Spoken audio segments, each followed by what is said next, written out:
think we were about halfway up the mountain when everything stopped. We couldn't go any further.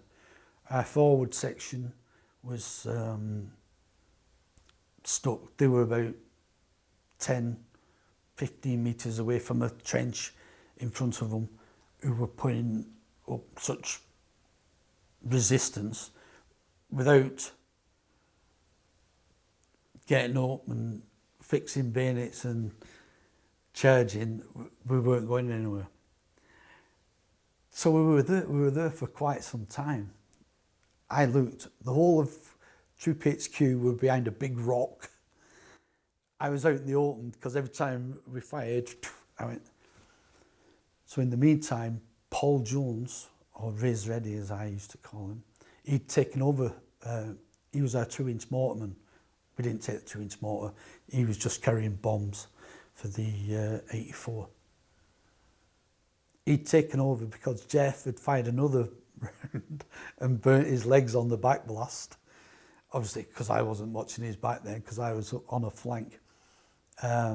So Paul Jones had taken over.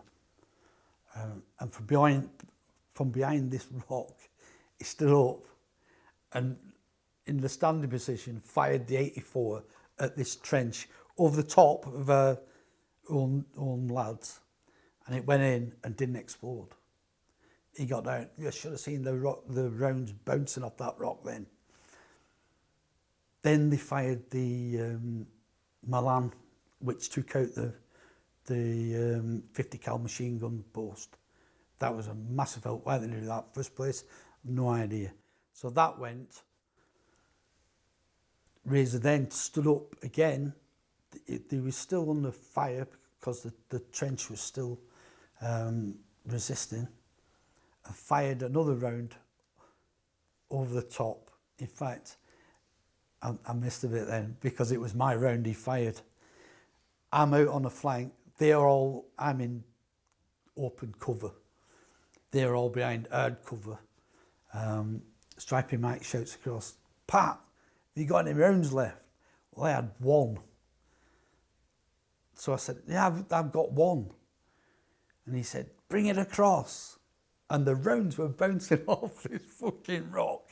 And I thought, nice one. So I took off I had him strapped to a Bergen frame.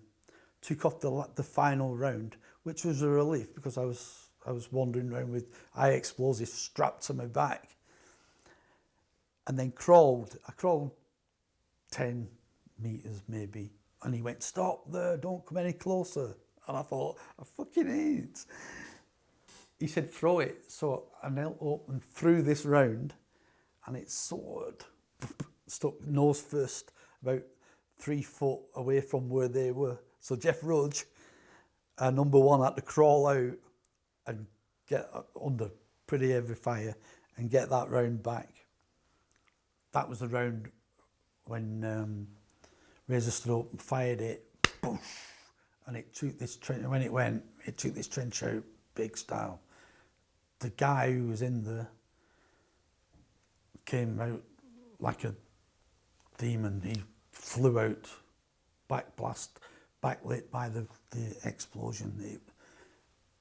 And again, we cheered, we laughed, we shouted all kinds of shit at this poor bugger. Yeah. So that was it. That killed it then. That killed the firefight. We'd won the firefight. We were just yomping then up the hill.